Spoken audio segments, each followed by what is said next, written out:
नमस्ते, मेरा नाम प्रतीक्षा है और आप देख रहे हैं कोरोना बुलेटिन। सबसे पहले ये वीडियो देखिए।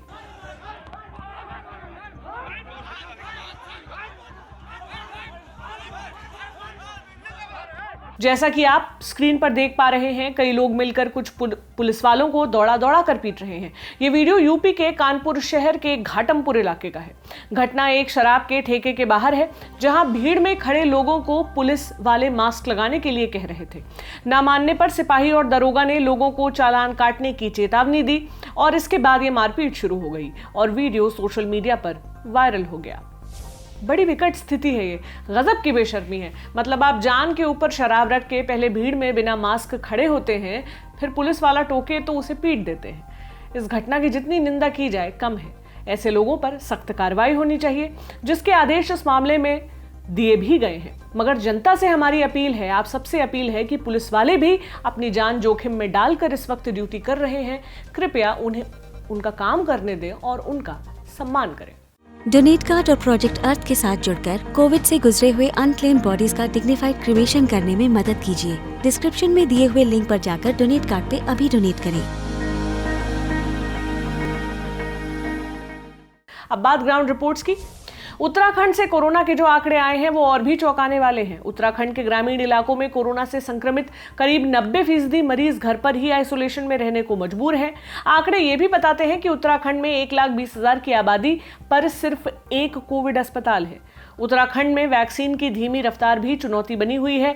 यहाँ ऐसा क्यों हो रहा है? ऐश्वर्या पालीवाल ये जानने के लिए अल्मोड़ा के एक वैक्सीनेशन सेंटर पहुंची। ये रिपोर्ट देखिए। उत्तराखंड राज्य में टीकाकरण काफी धीमी गति से हो रहा है। उसका सबसे बड़ा कारण ये है कि टीकाकरण केंद्र बहुत कम है और जो हैं वहाँ लोग नहीं आ रहे हैं। उसका कारण ये है कि एक टीकाकरण केंद्र 40 गांव के लिए बनाया गया है और आसपास के गांव से जहां मिनिमम 10 किलोमीटर चलना पड़ेगा एक टीकाकरण केंद्र आने के लिए, लोग उतने उत्सुक नहीं हैं। पथरीला रास्ता होता है, कई बार आने की सुविधा नहीं मिल पाती है। हम जिस टीकाकरण केंद्र में खड़े हैं, यहाँ पे 45 वर्ष से ज्यादा के लोगों का टीकाकरण होना चाहिए, लेकिन एक नजर घुमाएंगे तो आपको दिखेगा कि कैसा वीराना और सुनसान पड़ा है, जबकि ऐसा नहीं होना चाहिए। उत्तराखंड में पिछले कई दिनों में कोविड के केसेस तेजी से बढ़ रहे हैं और मौत का आंकड़ा भी दिन पर दिन बढ़ता जा रहा है, लेकिन इन सब चीजों के बावजूद यहाँ पे सन्नाटा पसरा है। आपसे मैं ये जानना चाहूंगी कि मैम, पहले तो काफ़ी उत्साह था लोगों में, पहले काफ़ी लोग आए थे, पर जब से केसेस बढ़ने लगे तो उनके मन में थोड़ा वैक्सीनेशन को लेके भी थोड़ी आशंका होने लगी कि क्योंकि जो पहले वैक्सीनेटेड हो चुके हैं लोग, उनमें से भी काफ़ी मतलब हमने देखा है कि काफ़ी डेथ्स हुई है। तो एक ये हो सकता है रीज़न कि उसके बाद थोड़ा कम आए हैं लोग, ये हो सकता है रीजन। टेस्टिंग की बात करें तो आपको लगता है पर्याप्त मात्रा में टेस्टिंग इस समय हो रही है? दूर दराज के गांव की भी बात करें तो मैम, एक तो ये लॉकडाउन की वजह से जहाँ जहाँ टेस्टिंग हो रही है तो कुछ लोग मतलब वहाँ पर पहुँच भी नहीं पा रहे, क्योंकि एक तो ट्रांसपोर्टेशन की दिक्कत रह रही है, एक तो लॉकडाउन है, और मैम टेस्टिंग भी मतलब जहाँ पे हो रही है वो दूर भी है कुछ एरियाज, और बाकी रोड वोड की भी दिक्कत है ही मैम। अब बात राजस्थान की, जहां लल्लन टॉप की टीम पहुंची हुई है। हमारे संवाददाता सुरेश सीकर में पड़ने वाले नारी गांव पहुंचे, जहां 70% लोगों में कोरोना के लक्षण दिखने का दावा है।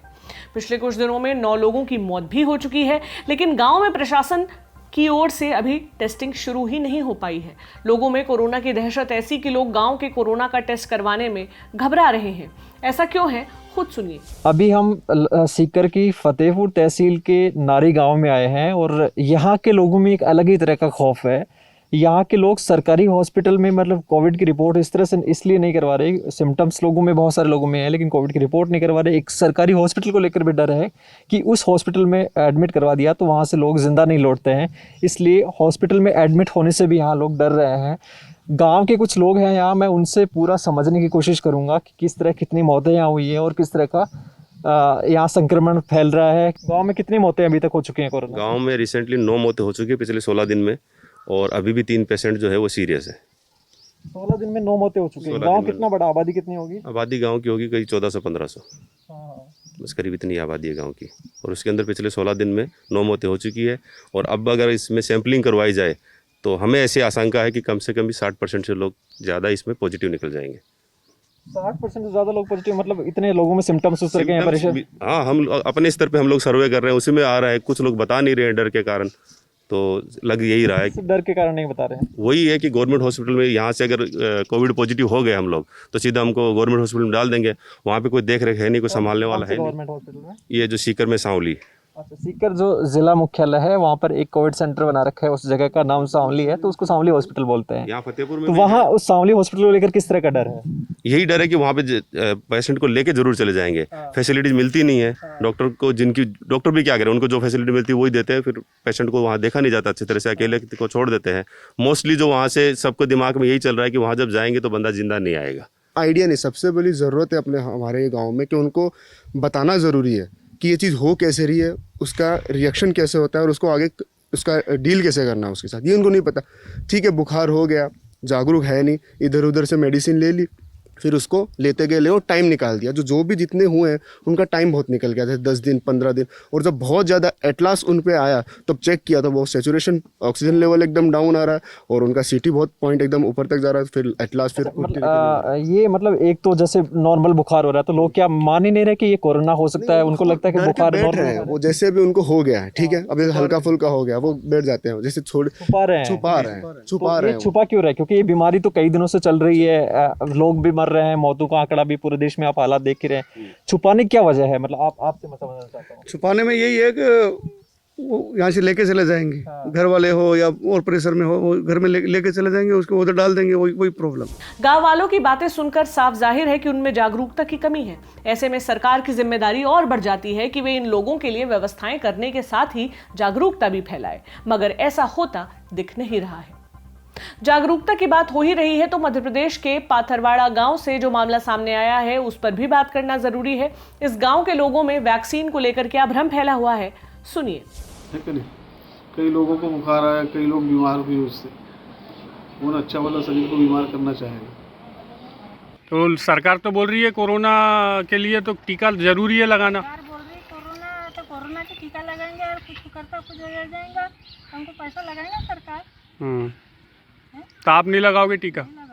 तो अमृतलाल बसीना का ना उसको कोरोना की इंजेक्शन लगाया था तो ख़त्म हो गया 18 दिन में, तो खत्म हो गया था कि 18 दिन में तो क्या खत्म हो गया। तो वही पाथरवाड़ा गांव में वैक्सीन को लेकर फैली अफवाह और डर की वजह है एक बुजुर्ग महिला के बेटे की पुरानी बीमारी की वजह से मौत, लेकिन स्थानीय लोगों ने इसे वैक्सीन से जोड़कर गलत तरीके से प्रचारित किया और गांव वाले टीका लगवाने से बचने लगे। ये अफवाहें कैसे रुके, इस पर सरकारों के साथ ही हमें आपको भी ध्यान देना होगा, लोगों को जागरूक करना होगा। अब बात बिहार की। यहाँ के स्वास्थ्य केंद्रों की दुर्दशा पिछले कई एपिसोड्स में हम आपको दिखा चुके हैं, लेकिन इस राज्य से बदहाली की तस्वीरें आना थम नहीं रही। ऐसे ही एक तस्वीर आई है बिहार के पूर्णिया जिले के अमारी गांव से। जानवरों का चारा और उपलों का ढेर आप जिस जगह देख रहे हैं, दरअसल वो एक अस्पताल है जो 6 साल पहले बनकर तैयार हो गया, लेकिन उद्घाटन की तिथि का इंतजार करते करते ये अस्पताल खंडहर में तब्दील हो गया। संवाददाता रोहित कुमार सिंह ने इस अस्पताल के बारे में कई और जानकारियां जुटाई, देखिए। कोरोना काल में जहां लोग इलाज के लिए शहर की ओर भाग रहे हैं, निजी अस्पतालों की ओर, बड़े बड़े सरकारी अस्पतालों की ओर भाग रहे हैं, वैसे में अगर आपको हम ये बताएं कि एक ऐसा अस्पताल भी है, एक ऐसा स्वास्थ्य केंद्र मौजूद है जिसे बने हुए 6 साल से भी ज्यादा का वक्त हो चुका है, लेकिन पिछले 6 सालों में इस स्वास्थ्य केंद्र की शुरुआत तक नहीं हुई है, तो हैरानी नहीं होनी चाहिए, क्योंकि ऐसा एक स्वास्थ्य केंद्र मौजूद है ठीक मेरे पीछे।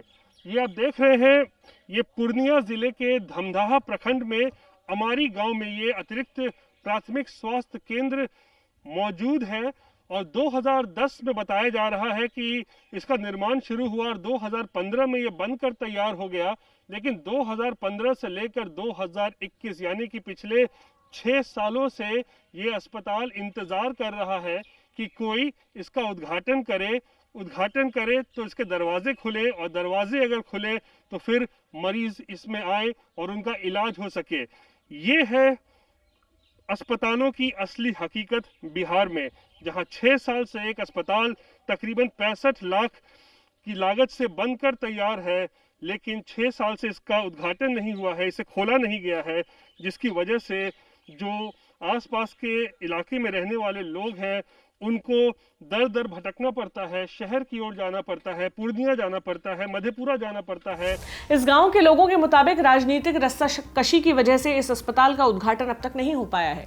गांव के मुखिया रोहित सिंह ने जो बातें बताई हैं, उन्हें जानकर आपको यहां की गंदी राजनीति का अंदाजा हो जाएगा। क्योंकि यहाँ की जनता और मुखिया दोनों राजद के समर्थक हैं।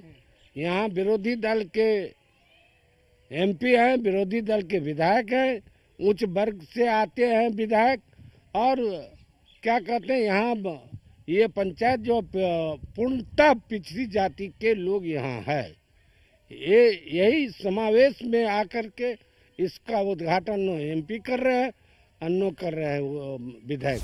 जाते जाते बात हिमालय के रक्षक के नाम से पहचाने जाने वाले पर्यावरणविद सुंदरलाल बहुगुणा की। कोरोना की वजह से आज यानी शुक्रवार को उनका निधन हो गया। 94 साल के सुंदरलाल बहुगुणा ने ऋषिकेश के एम्स में अंतिम सांस ली। चिपको आंदोलन के प्रणेता रहे सुंदरलाल बहुगुणा को 8 मई को कोरोना संक्रमित होने के बाद एम्स में भर्ती करवाया गया था। महात्मा गांधी से प्रेरणा लेकर सुंदरलाल बहुगुणा ने हिमालय के बचाव का काम शुरू किया और उसके लिए जिंदगी भर आवाज उठाई। इसी वजह से उन्हें हिमालय का रक्षक कहा गया था। आज के कोरोना बुलेटिन में इतना ही। कोरोना से बचाने वाली सभी सावधानियों का पालन करें, अपना ख्याल रखें। शुक्रिया।